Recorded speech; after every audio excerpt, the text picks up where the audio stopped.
po, sorry po kasi nagmamadali po ako ihabol po sana itong mga pinatira ng fall. Hindi, sige na hanapin natin. Delikado. Delikado po saan? Meron kasi gusto pumatay sa amin. Tapos, pinuntahan niya. Nag-aalala ako baka mamaya kung ano na nangyari sa kanya kasi may putok ng baril ako. Kalma po. Wala pong masamang mangyayari kay Kidlat, okay? Tulungan mo, hanapin siya.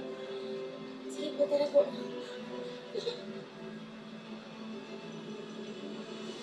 Asan na ba sila nagunot-gunot? Pumasok yung mga yan dito. Ang bahala sa'yo.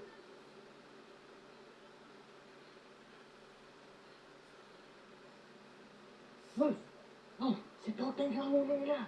Ano? Kaya talaga. Siya ako naman, inabot ang patubong. Huwag tayo pumayag. Sumami tayo. Huwag tayo mabawit. Ulungin na natin sila. Ano yun? Bilbox yan. Basta buti yung ginagamit namin ng gangwar doon. Sigurado may mga delikado naman yung mga pako, kung ano mang metal. Tumama sa atin yun, delikado yan.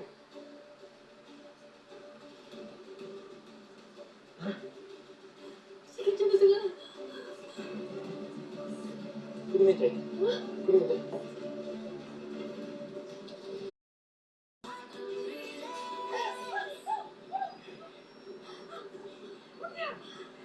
Hindi, may tama ka. Hindi, okay lang po ako. Okay lang po ako. Pahanap ako na po natin. Malis dito.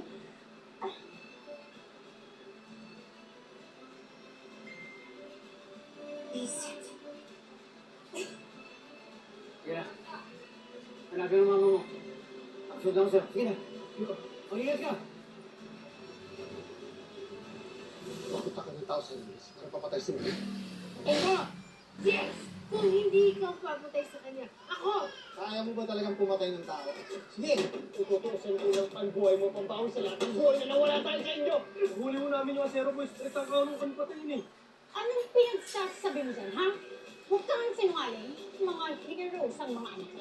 Tayo nga itong mga namamatay tao eh. Pare siguro makakalibre kayo, no? Ano na naman? Leon ako, puting ka lang.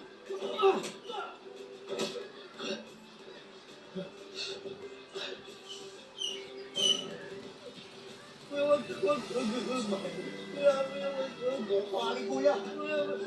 Hindi ka kapatid!